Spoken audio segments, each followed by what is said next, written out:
आज शाम शहर की सड़कों पर सुनहरी रोशनी फैल रही थी और आयाना पहली बार इस अजनबी शहर में कदम रख रही थी। माहीन अपने अपार्टमेंट की खिड़की से बाहर देख रही थी, शहर की रोशनियों के बीच तन्हाई महसूस कर रही थी। अगली सुबह कॉलेज के लान में आयाना दरख्त के साए तले खामोशी से किताब पढ़ रही थी। हर लम्हा नया और हैरानकुन था। अचानक तेज हुआ के झोंके से इसके कागज बखर गए और माहीन ने उन्हें उठाया। पहली बार उनकी नजरें मिले। दोनों की पहली मुलाकात में एक खामोश मुस्कुराहट ने उनके दिलों की दीवारों को हिला दिया। दिन गुजरते गए और दोनों अक्सर इसी दरख्त के नीचे एक दूसरे के साथ वक्त गुजारने लगे। खामोशी भी अब खुशगवार लगती थी। एक दिन अचानक बारिश शुरू हो गई और वो एक छतरी के नीचे खड़ी होकर एक दूसरे की मौजूदगी में आराम महसूस करने लगे।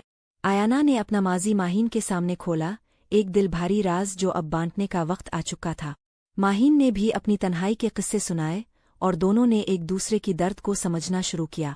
शहर की रातें अब दोनों के लिए कम खौफनाक लग रही थीं। नियॉन लाइट्स के नीचे वो मुस्तकबिल के ख्वाब बांध रही थीं। एक गलत फहमी ने अचानक खामोशी पैदा कर दी। दोनों एक दूसरे से नजरें चराकर बैठ गईं। कई दिनों तक वो एक दूसरे से दूर रहे। शहर वही था मगर रंग फीके और दिल भारी हो गए। एक दिन आयाना बीमार पड़ गई और माहीन सारी रात इसके पास बैठी रही। खामोश खिदमत में दोस्ती की ताकत नुमाया हुई। आयाना की आंख खिली तो माहीन को करीब देखकर इसके आंसू खुशी के बदल गए। दोनों ने समझ लिया कि दोस्ती में गलत फहमी और खामोशी के बावजूद रिश्ता हमेशा कायम रहता है। कॉलेज के आखिरी दिन आए। शहर की हवा में जुदाई की खुशबू शामिल थी मगर दिल मजबूत था। ट्रेन स्टेशन पर दोनों एक दूसरे से लिपटे और आंसुओं ने लफ्जों की कमी पूरी कर दी।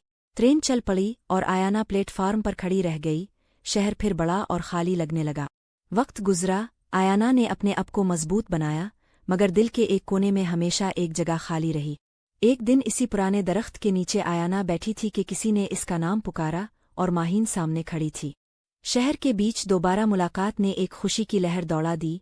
दिल भर आए और आंखें चमकने लगे।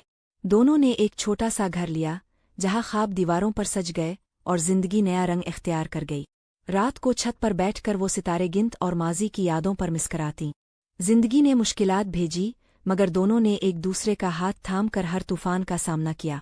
शहर की भीड़ में अब उनकी अपनी दुनिया थी जहां वो आज़ाद और खुश थीं। आयाना ने जान लिया कि सच्ची दोस्ती दिल से बुनती है, सिर्फ वक्त और कुर्बत से नहीं। माहीन ने भी समझ लिया कि दोस्त वो है जो खामोशी में भी साथ दे और दिल को सुकून दे। हर रोज छोटे छोटे लम्हे खुशी के साथ गुजरते। हंसी और मोहब्बत की रोशनी में सब कुछ रोशन लगता। वो एक दूसरे के साथ अपने मुस्तकबिल के ख्वाब बांधती रहे। हर दिन नई उम्मीदें लेकर आता। और यूं शहर की एनीमी रोशनियों में दो लड़कियों की दोस्ती एक ऐसी कहानी बन गई जो वक्त के साथ और मजबूत और खूबसूरत होती चली गई।